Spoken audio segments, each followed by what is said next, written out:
businesses in Wales.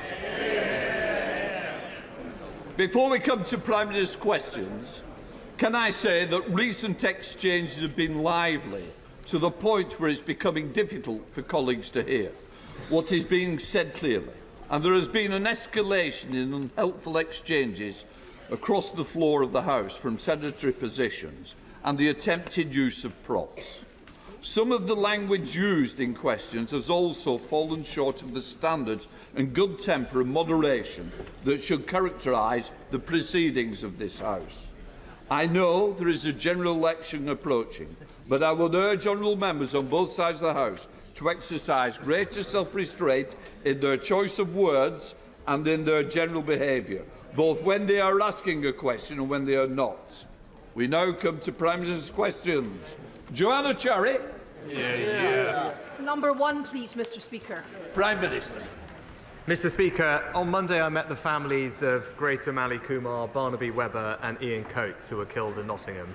I assured them that we would do whatever it takes to get the answers that they want. And Mr. Speaker, following constructive dialogue over past months, I welcome the significant steps the DUP have taken to make restoration of the executive possible. I also thank the other political parties in Northern Ireland for the patience that they have shown. After 2 years without an executive, there is now the prospect of power sharing back up and running, strengthening our union, giving people the local accountable government that they need, and offering a brighter future for Northern Ireland.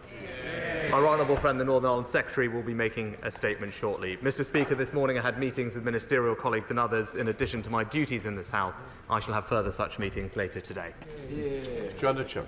Thank you, Mr. Speaker. Last week I met with a constituent who was employed not by the Post Office but by a supermarket who operated a franchise post office. She was wrongly accused of dishonesty as a result of the faulty Horizon system, and she was put through a disciplinary process by her employers, the supermarket.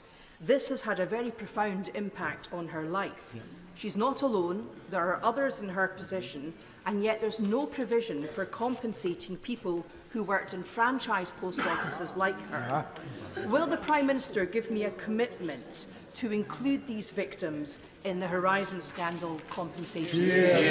Minister. Well, first of all, can I say I'm very sorry to hear about the Honourable Lady's constituent's case. As I've said, this was an awful miscarriage of justice, and everyone affected deserved not just justice but also compensation and answers. I'll make sure that we look into the precise details of her constituent's case, and surely there will be others like that, and make sure that the Minister gets back to her with all due haste. Henry Smith. Thank you, Mr. Speaker. Sustainable aviation fuel plays a significant part in the sector's decarbonisation. Will my right honourable friend, the Prime Minister, commit to further policies for a SAF mandate to generate greater demand, for a revenue support mechanism such as other sectors, solar and wind power generation as well, and so that work starts by the end of next year on the 5 promised sustainable aviation plants here in the UK? Prime Minister. I can give my honourable friend the assurance that we are committed to ensuring the SAF mandate will be in place by 2025. And by mandating the use of sustainable aviation fuel, not only will we be able to deliver carbon savings, but also create a brand new UK market. And as one of the steps in introducing the revenue certainty mechanism that he talks about by 2026, DfT will be consulting in the spring this year on options for how that should work in practice. We now come to the Leader of the Opposition, Keir Starmer. Thank you, Mr. Speaker. Can I join the Prime Minister in welcoming the DUP statement about the return of the Northern Ireland Executive? This is an important moment, and we now need all sides to work together to get Stormont back up and running for the people of Northern Ireland. Mr. Speaker, I too met the families of Grace, Barnaby and Ian on Monday, and it's impossible to express in words the horror that they've been through and continue to go through, and we must all redouble our efforts to do everything that we can to help them with their campaign. And of course, Mr. Speaker, this week 2 young lives, 16-year-old Max and 15-year-old Mason, were taken in Bristol, and I know the whole House will join me in sending condolences to their families and their friends. Mr. Speaker, one of the most difficult experiences for any member of this House is speaking to those at the sharp end of this government's cost of living crisis. So nobody could fail to be moved by the plight of the member for Mid Norfolk. His mortgage has gone up £1,200 a month. He's been forced to quit his dream job to pay for it. A Tory MP counting the cost of Tory chaos.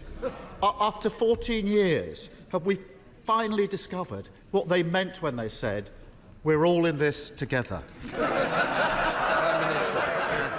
Well, Mr. Speaker, thanks to the mortgage charter that the Chancellor introduced last year, millions of mortgage holders across the country are benefiting from support with their mortgages, because it's important, rather than take the approach that the honourable gentleman just did, is actually focus on the practical support in place to help people who do need help. And someone on a typical mortgage is able to now save hundreds of pounds thanks to those reforms. And actually what we have recently seen is mortgage applications now at a multi-month high as a result of confidence returning. But if he really cared about helping people with the cost of living, Mr. Speaker, he would actually do more to celebrate and acknowledge the fact that thanks to our plan, millions of working people will now start to pay hundreds of pounds less in tax from this month's pay slips, Mr. Speaker. But we all know that's not a priority for him. He said he wanted to back people with the cost of living, but now he has described tax cuts, I read, as salting the earth.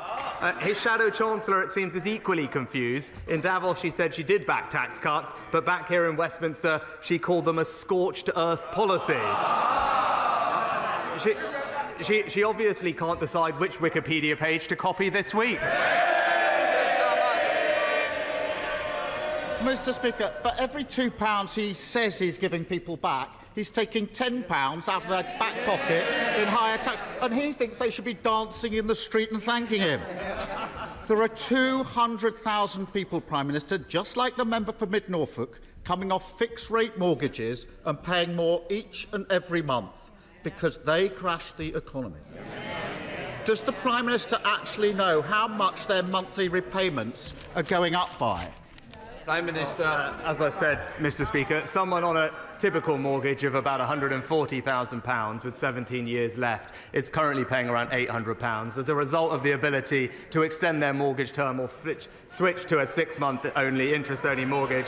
They will be able to save hundreds of pounds, and that is someone on the average mortgage, Mr. Speaker. But again, Mr. Speaker, he says he cares about the cost of living. The thing that would have the biggest impact on everyone's cost of living is the fact that his ideas to spend £28 billion, which we had just confirmed this morning by a shadow Treasury Minister, I heard, confirmed that they remain committed to them, but he has no plan to pay for this £28 billion, Mr. Speaker. No plan at all. And that's typical Labour economics, because they want to keep the spending but drop the payment plan. And I actually saw at the weekend their former leader, his mentor, was clear that they'll make their sums add up with tax rises on people's assets.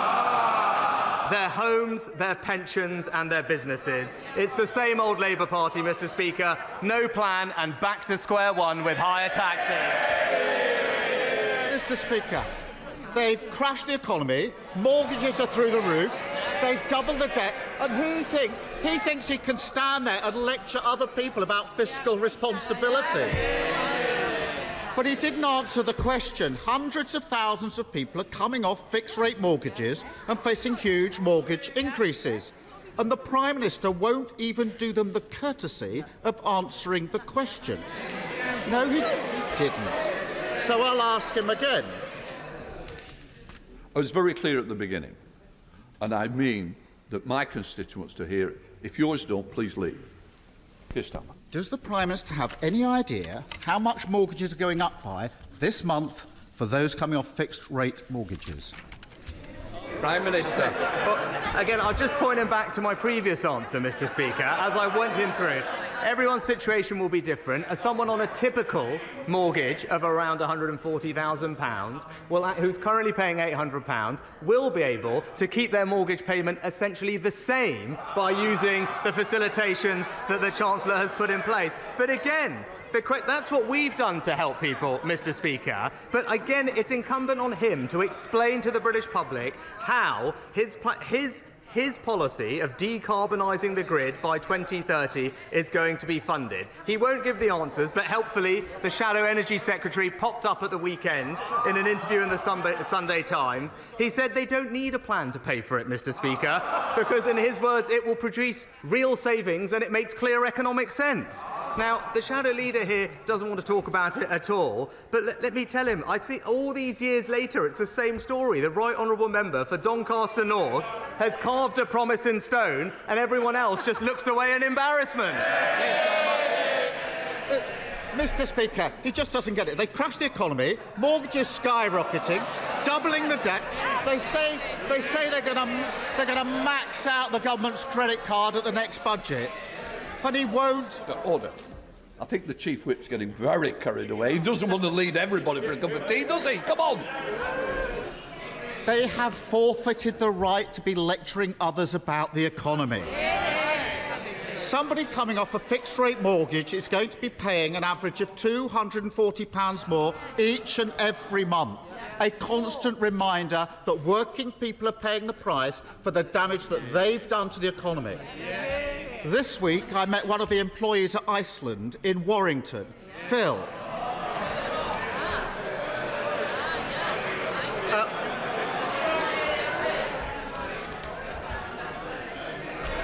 I'm sure Phil would be... Order.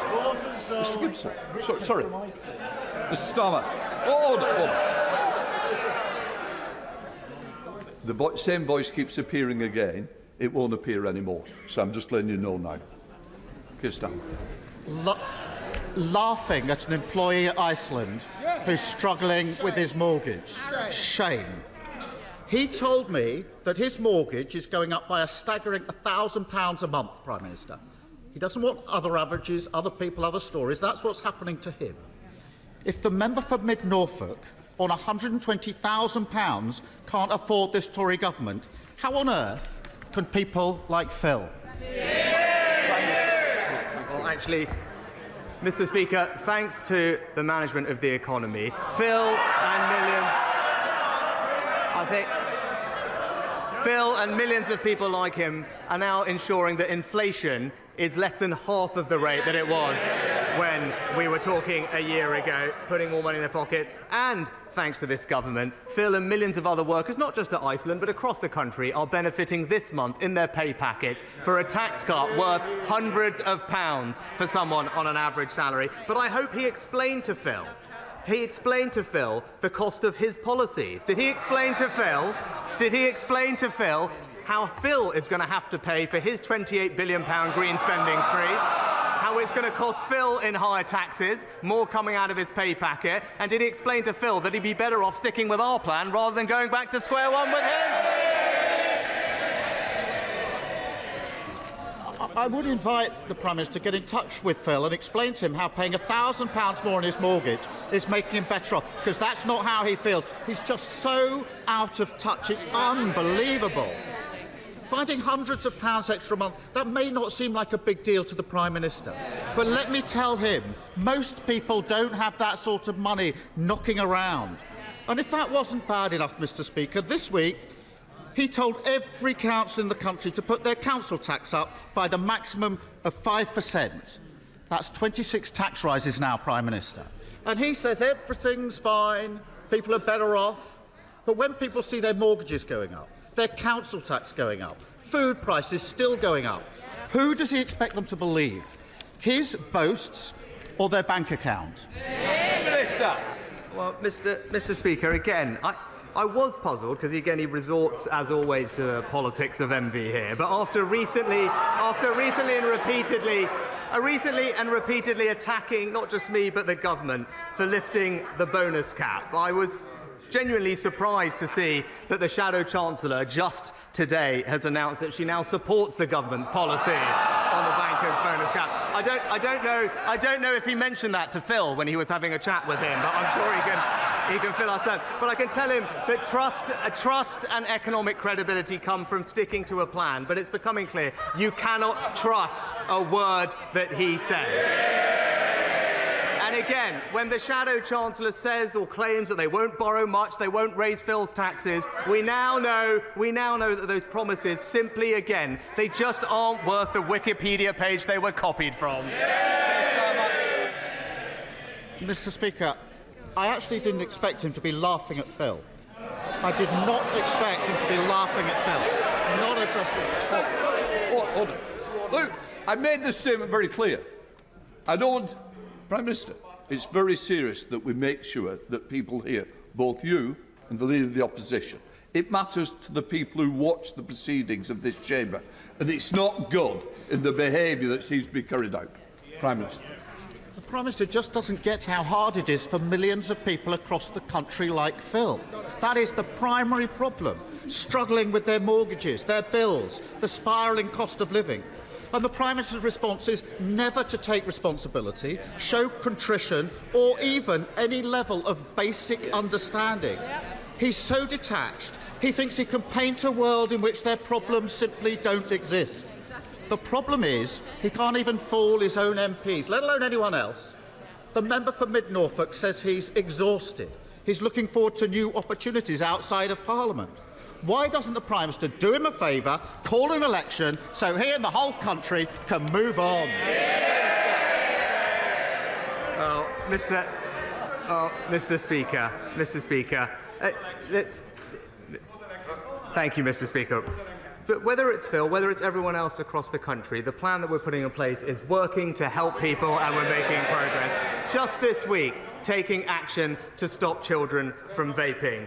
Just this week, ensuring that people can visit their pharmacies to get the healthcare they need, freeing up millions of GP appointments. And just this week, millions of working people starting to see hundreds of pounds of tax cuts delivered in their pay packet, Mr. Speaker. That is a plan that is working. All he's offering is £28 billion of tax rises. And that is the choice, Mr. Speaker. It's a brighter future with us, or back to square one with them.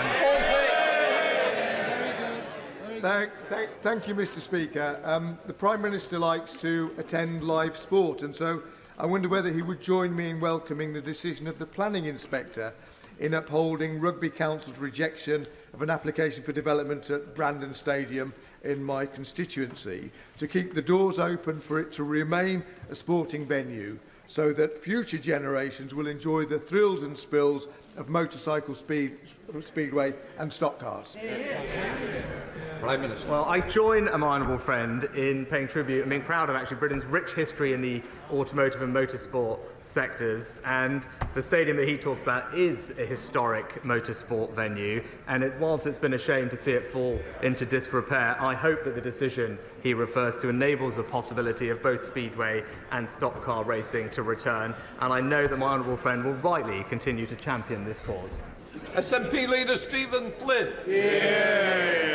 Mr. Speaker, when the Tories scrapped the cap on bankers' bonuses in the autumn during a cost of living crisis, the Labour Party rightly opposed it.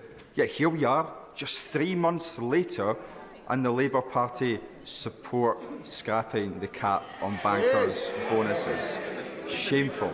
But is the Prime Minister comforted by the fact that he's now no longer alone in this House on being completely out of touch with public opinion?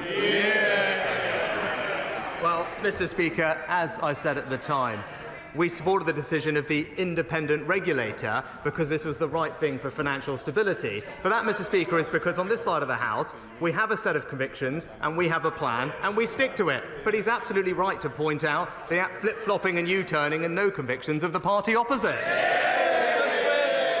Of course, Mr. Speaker, scrapping the cap on bankers' bonuses was only made possible due to Brexit. So what the Westminster parties are now telling the public is that it's OK for bankers to have unlimited Brexit bonuses, but for the public sitting at home, struggling to feed their families, they have to suck up and deal with the additional food price cost as a result of Brexit red tape.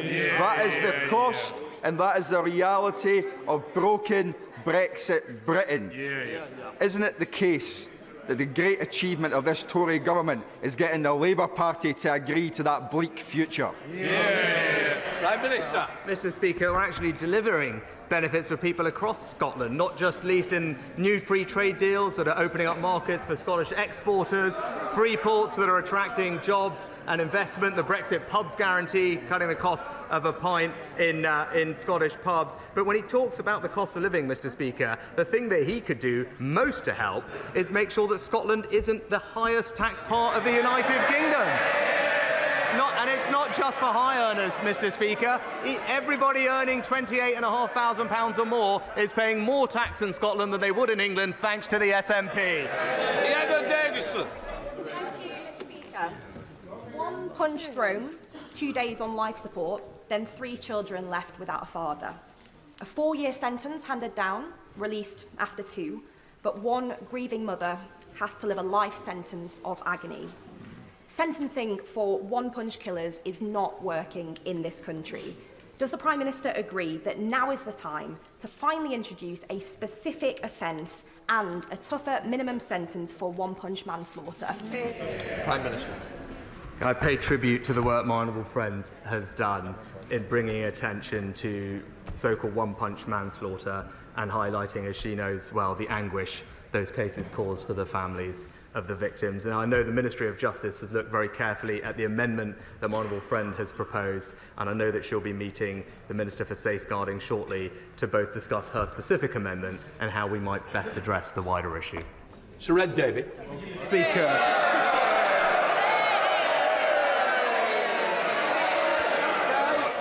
Order. Oh. Ed Davey.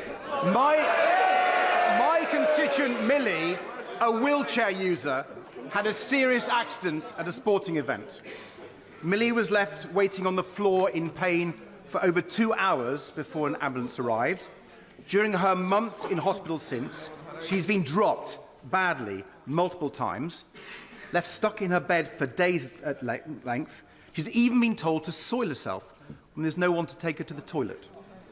Before all this, Millie was living independently and working, but the prospect of her returning to work is being destroyed by the crisis in the NHS and care system. I'm sure the Prime Minister will agree that no one should ever have to go through what Millie has, so will he look again at our proposals to make sure every patient gets the high-quality care they need? Prime Minister. Well, Mr. Speaker, I'm very sorry to hear about Millie's case, and if there are specific aspects of it that need to be examined, I'm sure the Health Secretary will follow up with the honourable gentleman. And more generally, we want to make sure everyone gets the care they deserve, which is why we're not just investing record sums in the NHS, but ensuring that there are record numbers of doctors, nurses, and new innovative forms of treatment like surgical hubs and virtual wards, all of which is showing that ambulance times that he mentioned are lower today than they were this time last year. Lynn Saxby. Thank you, Mr. Speaker. The #1 reason for children's hospital admissions in North Devon is for dental treatment. We have no NHS capacity and no orthodontist in Barnstable. Our dentists cannot recruit, even with large golden hellos. The emergency dental plan does seem to have been stuck at the Treasury forever. My right honourable friend used his spare set of keys and pop round and rescue it for us, please. My constituents and I would be ever so grateful. Prime Minister. My honourable friend has rightly championed the provision of dentistry in her local area. We're investing £3 billion a year, and the reformed contracts in dentistry from the NHS have improved access while ensuring fairer remuneration for dentists, and we're also providing more financial support for those who need it the most. So around half of the course of treatment last year were delivered to those who are non-paying, both adults and children. But yes, more needs to be done, and that's why our dentistry recovery plan will be published shortly. Andrew Bridgen. Thank you, Mr. Speaker. More than 2 decades ago, the then Prime Minister Tony Blair misled this House by promoting and endorsing the Post Office Horizon IT system as perfect, protecting the large corporation that created it and causing untold harm and damage and misery to innocent people. Can the current Prime Minister think of anything he has promoted in partnership with huge businesses as safe and effective, which has ultimately harmed the British people?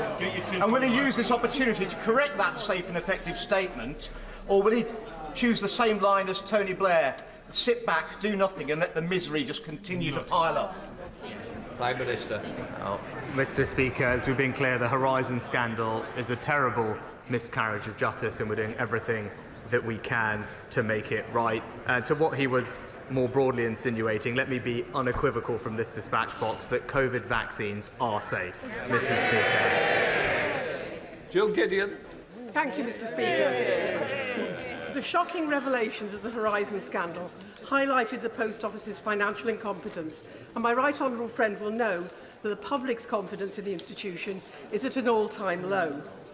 Does the Prime Minister agree with me that, as high street banks are closing branches across the country, we should look to developing new community banking solutions rather than giving the Post Office sole responsibility for providing access to cash and other banking services in poorly served neighbourhoods? Prime Minister. I thank my honourable friend for a question, but I also just say that we shouldn't mistake conflating this scandal with the actions of many hard-working local postmasters and sub-postmasters, because customers can access cash and banking services through a wide range of channels, including a contract with the Post Office counter service, which does provide a valuable channel. And that I agree with her, though, the importance of access to cash, which is why the government has legislated to protect that as part of the recent Financial Services and Markets Act, and ensures that the vast majority of people should be no more than 3 miles away from such a cash point. John Butler. Thank you, Mr. Speaker. Mr. Speaker, one of the Nolan principles, integrity, states that holders of public office should not act to gain material benefits for themselves, their family or their friends. Prime Minister, on the 6th of January, you tweeted a link to the Conservative Party website which seemed to scrape people's data and place unwanted cookies on their machines. The Good Law Project is now pursuing. Can the Prime Minister assure the House that no laws have been broken by his party? Yes. Mr. Speaker, of course our party follows all laws. Robert Jenrick. Thank you, Mr. Speaker. Mr. Speaker, a first responsibility for government is to fix the housing crisis that young people didn't cause. 3 years ago, we dragged house building in this country up to the highest level since 1987, after the last Labour government left it at its lowest level since the 1920s. But house building is weakening. We need to do more. Will my right honourable friend consider using the budget to do as he and I did together during the pandemic and cut stamp duty to boost housing starts, to reignite the economy and to support thousands of businesses across our country? Prime Minister. Well, my right honourable friend is right to point out that since 2010 we have delivered 2.5 million additional homes, on track to deliver 1 million just in this Parliament, and help over 850,000 families into home ownership through schemes such as Help to Buy and Right to Buy. Obviously, tax decisions are a matter for the Chancellor, but I would point out that our existing stamp duty relief for first-time buyers ensures the vast majority of first-time buyers in our country pay absolutely no stamp duty. Marcia de Cordova. Thank you, Mr. Speaker. The APPG on eye health and visual impairment has today published polling that found that nearly half of employers exclude blind and partially sighted people from their workplaces, and 1 in 4 said that they would not be willing to make workplace adjustments. The disability employment gap remains stubbornly at 30%, and the pay gap means that blind and partially sighted people effectively work for free for 47 days of the year. So will the Prime Minister meet with me and sight loss organisations to discuss how we can create a more inclusive workforce? Prime Minister. Well, I share the honourable lady's ambition to have an inclusive workforce, and the record in supporting those with disabilities into work over the past several years has been incredibly strong. I know this is something that the Work and Pension Secretary is actively looking at and making sure that our accessibility plan is up to date and inclusive, and I'll ensure that she gets a meeting with the relevant minister. Sir Michael Ellis. Mr. Speaker, having visited recently, I know that Israel remains in shock following the rape, murder and butchery of Hamas. All of us want to see a peaceful and demilitarised Palestinian state. However, Hamas remain in control in large parts of Gaza. Their support is growing in the West Bank. Nearly 2/3 of Palestinians in polling reject coexistence with Israel, and the Palestinian Authority has continued to promote hatred of Jews. Does my right honourable friend agree that any recognition of a Palestinian state must address these issues and can only come about as part of a negotiated settlement between Israel and the Palestinians? Prime Minister. Well, Mr. Speaker, the government's position is clear. My honourable friend is right that there are steps and conditions that need to be put in place on this journey. First and foremost, the removal of Hamas from Gaza, a Palestinian-led government in Gaza and the West Bank, a concrete plan to reform and support the Palestinian Authority, a reconstruction plan for Gaza, and a two-state solution, which we have long supported. So let me be clear, we stand with Israel, and the terrorist threat that they face must be limited, and Israel's lasting security must be guaranteed. Mr. Speaker, on the 15th of November last year, I appealed to the Prime Minister to choose de-escalation and peace over violence, death and destruction. He called me naive. So far, over 26,000 souls have perished in Gaza. Shameful. In a powerful and moving open letter in Monday's New York Times, the Jewish Voice for Peace Rabbinical Council cited Deuteronomy. I have put before you life and death, blessing and curse. Choose life, accusing President Biden of choosing death. If the Prime Minister won't listen to me or the ICJ, will he listen to the Rabbinical Council, or will he call them naive too? Prime Minister. Mr. Speaker, I've been clear multiple times that we are concerned, deeply concerned, about the impact of the fighting in Gaza on the civilian population. Too many people have lost their lives, and there is a desperate need for increased humanitarian support in Gaza. I won't go over all the debates we've had about the conditions that are necessary for an immediate pause leading to a sustainable ceasefire, but I can assure the House that we are doing everything that we can to get more aid into the region as quickly as possible. Kelly Tolhurst. Thank you, Mr. Speaker.